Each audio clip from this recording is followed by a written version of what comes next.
সাংবাদিক ইলিয়াস হোসাইন নুরুল হক নূরকে নিয়ে একটা প্রতিবেদন পেশ করেছেন। এটা 47 মিনিটের। গতকাল এটা আপলোড করার পর থেকে এখন পর্যন্ত প্রায় 2 মিলিয়ন ভিউজ হয়েছে, অর্থাৎ 20 লক্ষর কাছাকাছি মানুষ এটা দেখেছেন। তো এটার পক্ষে বিপক্ষে আমি কোনো মতামত দিতে চাই না, তবে একটা বিষয় আমি শেয়ার করতে চাই। সেটা হচ্ছে এই যে ভিডিওর একাংশে একটা খুবই গুরুত্বপূর্ণ বিষয় বলা হয়েছে।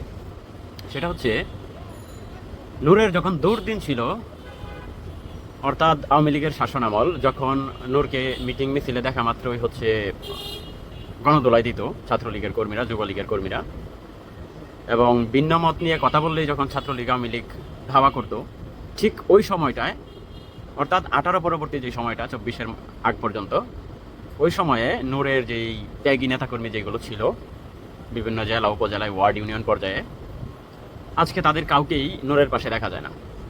বিশেষ করে যদি আমি আমার কথাই বলি, আমি ঠিক ওই সময়টায় যখন নূর একাধিক হামলার শিকার হয়েছে, যখন নূরকে বিভিন্ন সময় ডিবি তুলে নিয়ে যাওয়ার উপক্রম করেছে, তখন বেশ কয়েকটা জায়গায় অগ্রসৈনিক হিসাবে কাজ করেছি। বিশেষ করে খিলগাঁও থানার দায়িত্বে ছিলাম শুরু থেকেই। খিলগাঁও থানার যেই ছাত্র অধিকার পরিষদ, পরবর্তীতে গণ অধিকার পরিষদের কমিটি হয়েছে, সেই কমিটি আমার হাত ধরেই হয়েছে।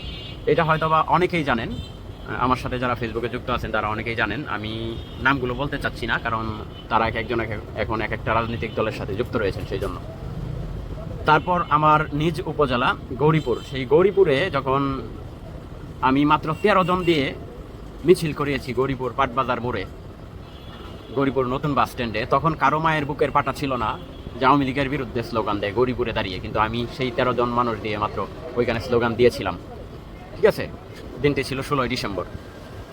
এছাড়াও ঢাকার বিভিন্ন জায়গায় মৎস্য ভবনে হামলা, ঢাকা বিশ্ববিদ্যালয়ে বহিরাগত হিসাবে হামলা শিকার হওয়া, তারপর হাতিরঝিলের যে আবুল হোটেল, রামপুর আবুল হোটেল, এখানে নূরকে গাড়ি চাপা দেওয়ার চেষ্টা, খুসাব টাওয়ার থেকে তুলে নিয়ে যাওয়ার চেষ্টা ডিবির মাধ্যমে,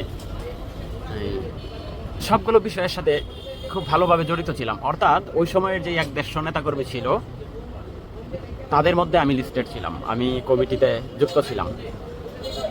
তো এরপরে হঠাৎ করে যখন সুদিন আসলো, অর্থাৎ 24 পরবর্তী যেই সময়টা, এই সময় আগের ঠিক মানুষগুলো যারা ত্যাগ তিতিক্ষা স্বীকার করে আওয়ামী লীগের হামলা মামলা মাধ্যমে নিজের ব্যক্তিগত ক্ষতি করেছেন, ব্যবসা, চাকরি, অর্থনৈতিক ক্ষতি করেছেন, সেই মানুষগুলোকে এখন আর দেখা যায় না। ঠিক আছে, তো এই যে প্রতিবেদনটা ইলিয়াস করেছেন, এই বিষয়টা ওই প্রতিবেদনে যুক্ত করা হয়েছে 21 মিনিটের পর থেকে। বলা হয়েছে যে আগে যারা ত্যাগী নেতাকর্মী ছিল, গণ অধিকার পরিষদ, ছাত্র অধিকার পরিষদ, যুব অধিকার পরিষদ বা অন্যান্য অঙ্গ সংগঠনের যে নেতাকর্মীরা ছিল, তাদের কাউকে এখন নূরের আশেপাশে দেখা যায় না। এই দেখা না যাওয়ার বিষয়টা খুবই গভীরে। কেমন গভীরে সেইটা আমি বলতে চাই না, এটা হয়তো বা অন্যান্য ত্যাগী নেতাকর্মী যারা রয়েছেন কেউ হয়তো কোনো সময় বলবেন। তবে আমি একটা পরামর্শ দিতে চাই না,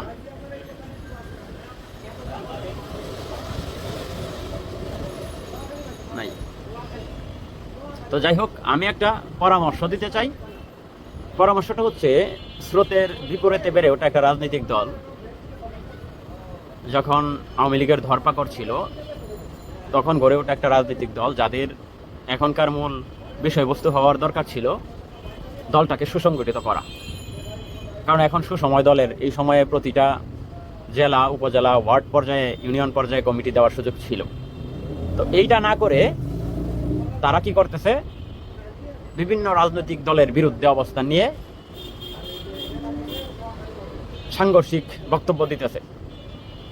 তো আমার একটা বিষয় বুঝে আসে না যে এগুলোর মানে কি। এখন তো পরিপূর্ণভাবে দলটাকে সুসংগঠিত করার জন্য যে একটা সুন্দর সুযোগ এবং সময় ছিল, সেই সুযোগটা এবং সময়টা কাজে লাগাচ্ছে না। তো এই ক্ষেত্রে এইখান থেকে একটা বিষয় নিশ্চিত হওয়া যায় যে ওইখানে আরেকটা প্রতিবেদনের প্রায় 30 মিনিটের পরে একাংশে একটা কথা বলা হয়েছে যে তিনি জানেন পরবর্তীতে তিনি আর ক্ষমতার মসনদে বসতে পারবেন না, এজন্য উনি তার নিজের আঁকের গুছিয়ে নিচ্ছেন। তো আমি বলতে চাই, এই কথাটা যেন সত্য প্রমাণিত না হয়, এই জন্য আপনারা আপনাদের দলটাকে সুসংগঠিত করবেন।